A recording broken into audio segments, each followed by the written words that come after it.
Hey y'all, welcome back to the party. It is me, your girl BrittReacts, and today I'm going to react to the Fat Electrician talking about the band of beavers. This has been another highly requested one. But before I do that, I pissed a lot of y'all off in my last reaction about Eugene Bullard by not going all the way to the end of the video. So I'm going to react to the end of that video right now because apparently there's more information. Sorry, I had no idea.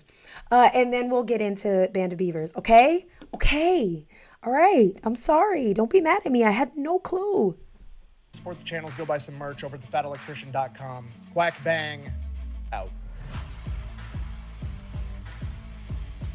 Okay, good. Like, now how is that I I'm supposed not to fighting know? back tears anymore, can we talk about something for a minute? Will you look at this man right here? Okay, the dude has done like 12 different chapters of his life, and all of them are infinitely more badass than the anything other. I will ever do. Right. And he has the audacity to look like a professional male model the entire fucking time he does it. This is outrageous. Okay, I gotta go like hug my kids or something. I feel like I've accomplished nothing with my life after telling that story.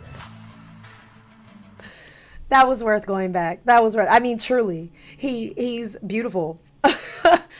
All right, so now I know to never do that again. And so we'll go watch Band of Beavers and I will watch it until the very end. All right, sorry, I'm trying to get my computer in order here.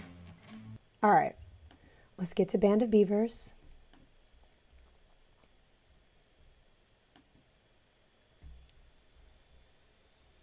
All right, this video is called America's Airborne Beavers, Operation Beaver Drop. Yes, this actually happened. This is easily one of my favorite stories of all time, and it is the epitome of it's not stupid if it works. Today we're talking about Operation Beaver Drop, that time that a bunch of World War II veterans that worked for the Idaho Fish and Game Department got assigned the task of relocating a bunch of beavers to a different habitat, and they decided that the cheapest, safest, most cost-effective way to go about that was to strap them to parachutes and throw them out of a plane. And we're gonna get into it right after this ad, because I got bills. This video is brought to you by Conflict of Nations, a free... Huh? I'm skipping the ad. I'm skipping the ad. I'm skipping it. What did I just understand? I was hoping the beaver was a nickname for something. But no. All right. Chapter 1.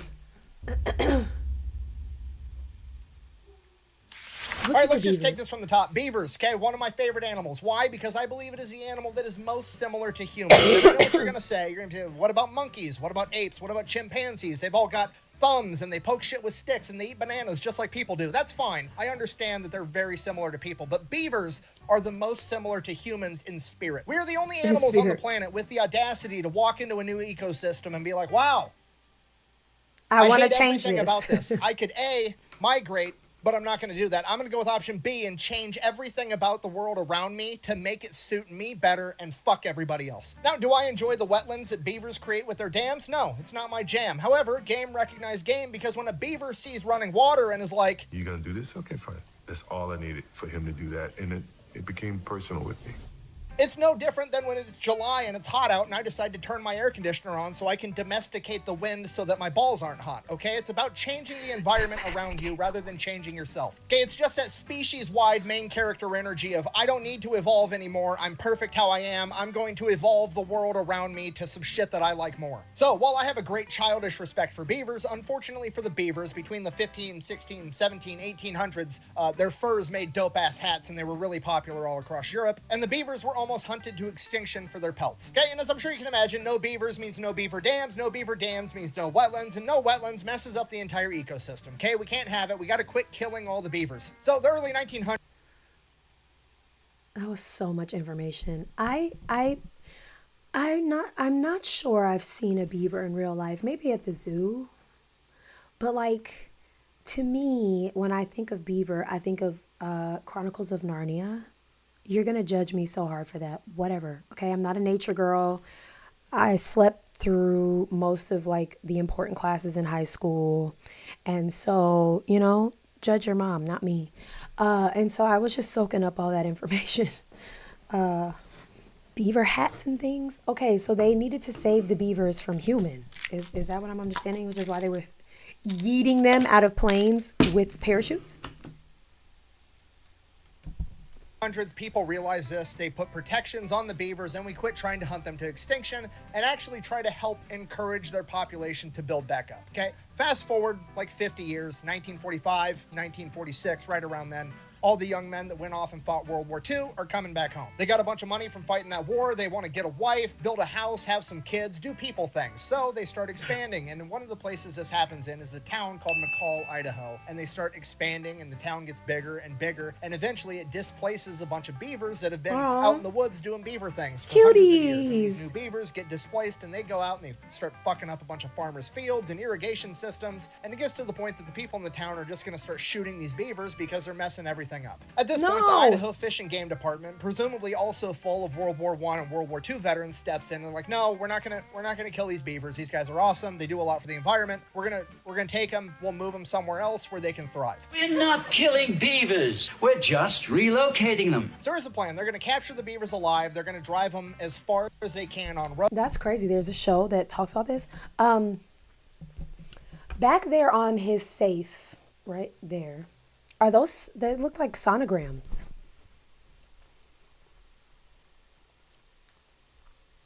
Is there a baby in the room with us? Are those sonogram photos? Looks like it, right? Oh, all right. Locating them. So here's the plan. They're going to capture the beavers alive. They're going to drive them as far as they can on roads, and then they're going to pack them in on horses and mules miles and miles into the wilderness where they're not going to be near any humans ever. And this is a complete disaster pretty much from the start. They capture the beavers alive, stick them in a cage, throw them on a truck, try to drive them hours and hours into the wilderness. This is really hard on them because beavers, they're a lot like me. I like to sit in my house in the air conditioning. They like to sit in their dams in the nice, damp, wet environment to keep cool. Beavers can't keep cool on the back of an unair-conditioned truck in the mid-1940s. A lot of them are getting heat stroke, they're passing out, they're dying, they quit eating, or they get super agitated and they're very combative the entire time because they're hot. Then, even if the beavers do survive the truck ride, they're all pissed off and angry, and now they're getting strapped to a horse or a mule, and that pisses off the horse because he's got a bunch of angry beavers all over him, and now the horse is pissed off, and the whole thing just... it doesn't work. So now the Fish and Game Department is like, well, what are we going to do? We got to save all these beavers. We want to get them up in the mountains so they can build their wetlands. It's going to help protect the town from flash flooding. It's going to prevent erosion. It's going to be great for the environment. We got to save these guys. And one guy at the Fish and Game Department presumably is like, I mean, I got an idea. Hear me out. We do have an awful lot of extra surplus parachutes from World War II laying around. And we've got a plane. Okay, now to us in 2024, this sounds insane. But you gotta remember, this is 1948, okay? There's no OSHA, there's no, like, rules and regulations, and it's in Idaho, which is basically the middle of nowhere at this point. Nobody's telling these guys what to do. A bunch of World War I, World War II veterans are like, huh, it's actually a pretty good idea, Jimmy. You know, it did work at Normandy, and the beavers aren't even gonna have Germans shooting at them, so I mean, pretty high likelihood they'll be fine. Let's try it. So this wasn't like a government contract. This is just a bunch of war vets that had access to a plane and parachutes. Is that what I'm to understand?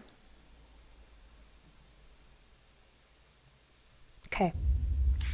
So, first order of business, we got to develop a box that opens up once it hits the ground and gets the beavers to the ground safely. Pretty simple. It's basically two halves of a box with some holes drilled in it. They weave the rope through. Once the parachute lands, there's no more tension on the rope. The box just kind of falls open, the beavers get out and start doing beaver things. So first we're going to test it before we put any innocent beavers at risk. We're going to take some empty weights, put them in the boxes, go up in the plane, drop them over the practice field, see how it goes. Goes fine the first couple of times, okay, let's try it with one beaver, just for practice. So they go ahead, they pick an older male, he's out of his breeding prime, potentially dangerous to some of the younger males. If something does happen, he's lived out most of his life. They name him Geronimo because they're a bunch of meatheads and that shit's funny. So they put him in a crate, they take him up in the plane, drop him off over the practice field from 800 feet. Geronimo makes it and survives. Now, obviously, we're not going to put all our beavers in one basket because of one successful test run. We need multiple test runs to be certain that this is going to work. And now that Geronimo is technically our lucky beaver, he's going to do it again. So he does. Geronimo does it again and again and again. And he keeps jumping, like more than 12 jumps this beaver makes. He's not jumping. By the end of it, the parks employees reported that Geronimo would actually run up to them and help them put him in the crate because he was ready to go again. Buh! This is animal abuse, and what if one of those boxes didn't open after the parachute landed? Buh! Okay, first of all, no it isn't. I've already went over the options. A, they could stay where they were at, being displaced, and end up getting shot by farmers. Old MacDonald had a beaver. E-I, E-I. Oh. I'm sorry. This man, y'all are telling me he's in school to become a teacher. God bless him. He needs to be a comedian. He's freaking hilarious.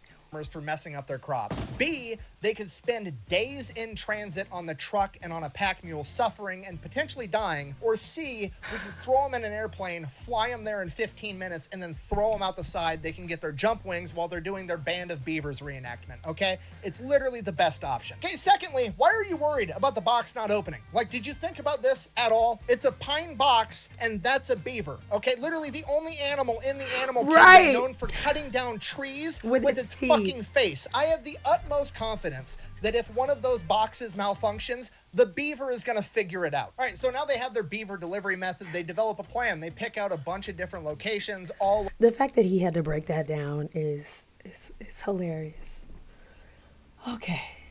Golly, this is interesting. This is very interesting. Something I would have never thought about. Over this wooded area where they're going to be able to drop these beavers off in groups of like 3 to 5, 2 males, 3 females, 1 male, 3 females, something like that. Enough that they're going to be able to rebuild their own little colonies, but they're going to be spread out enough that they're not going to congregate into one thing. And it's going to be a humongous boost to the beaver population. This is what conservation's all about. So they get that all figured out. They have the plan in place. They know the delivery method. Now they just got to go catch all the beavers. So they go back to town, catch them all. There's 76 of them. They take them back, they start loading them in crates, and they're gonna take them up in the plane and throw them out the side. And here's the best part about the whole thing. They filmed it. Into the drop box.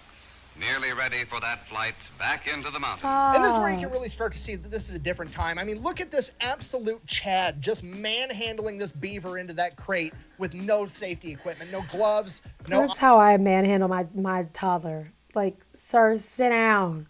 Look at this is incredible. Manhandling this beaver into that crate with no safety equipment, no gloves, nothing. No iPro, Watch. Nothing. If this were modern day, that guy would have leather protective gloves up to his elbow. He'd have safety glasses with a hard hat, with a face shield, with a leather apron. He'd have 2 dudes holding his hand while he did it just to make the safety guy happy. No, this is just some angry war veteran throwing a beaver into a box like it's another 8-hour workday. It's fantastic. That's it. They get the beavers loaded up on the plane. The plane takes off. They drop all the beavers in their designated drop zones. 75 out of the 76 survived. I don't know how they know this. I'm assuming they had people on the ground at the different drop locations to make sure the boxes opened or that the beavers made it or whatever. But apparently the one beaver that didn't make it had somehow either slipped through the crack when the rope was loose or eaten his way out of the box after they had let it out of the plane, and the beaver was last seen standing on top of the box with the parachute above him, and he probably would have been fine, except when he got 75 feet off the ground, he decided to jump. Oh, he had other things so on his one hand, mind. That's kind of sad, but on the other hand, natural selection. If the other 75 beavers figured it out and you didn't, probably on you. On a happier note, though, the boys at the Fish and Game Department decided to hook up their lucky beaver, Geronimo. This is posted in the Journal of Wildlife Management, Volume 14, Number 2, April of 1950. That exists? An article, Transplanting Beavers by Airplane and Parachute by Elmo W. Heater, Idaho Fish and Game Department, McCall, Idaho. And I quote, Geronimo had a priority reservation on the first ship into the hinterland, and that with 3 young females went with him. They had to hook up their boy. And he made it. Apparently, they went to check in on him a couple years later, and He can't do nothing with him, though. He can't breed. Just out there shooting bullets. Blank ones.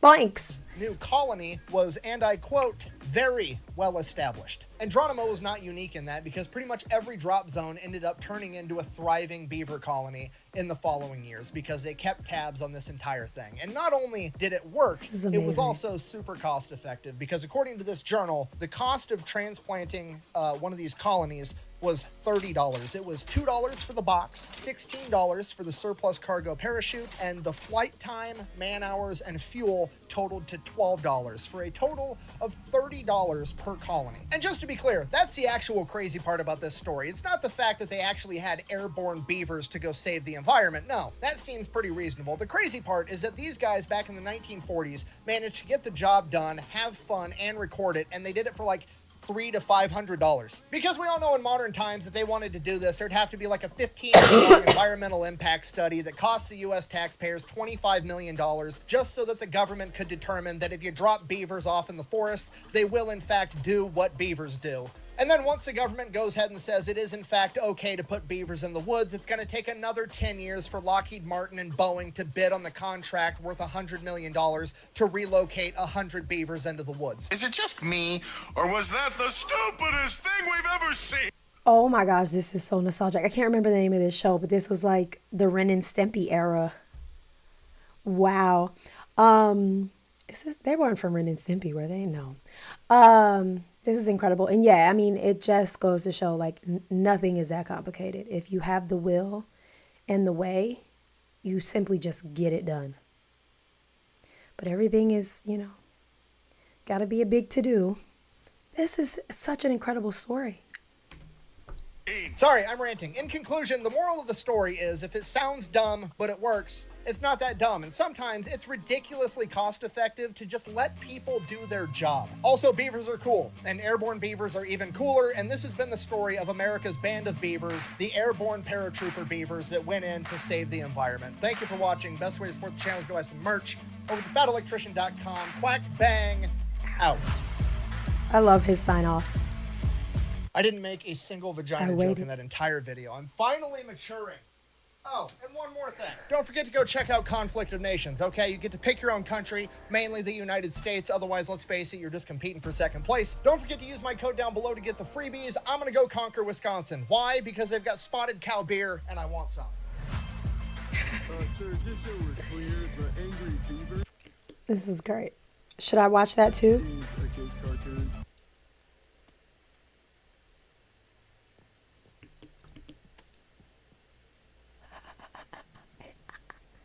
That was a vagina joke.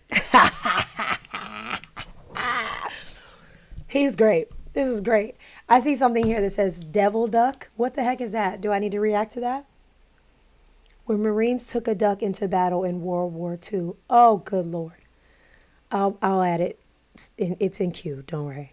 All right, friends. I love you guys. Keep suggesting more Fat Electrician videos. I love learning from him. Go and have the day you deserve.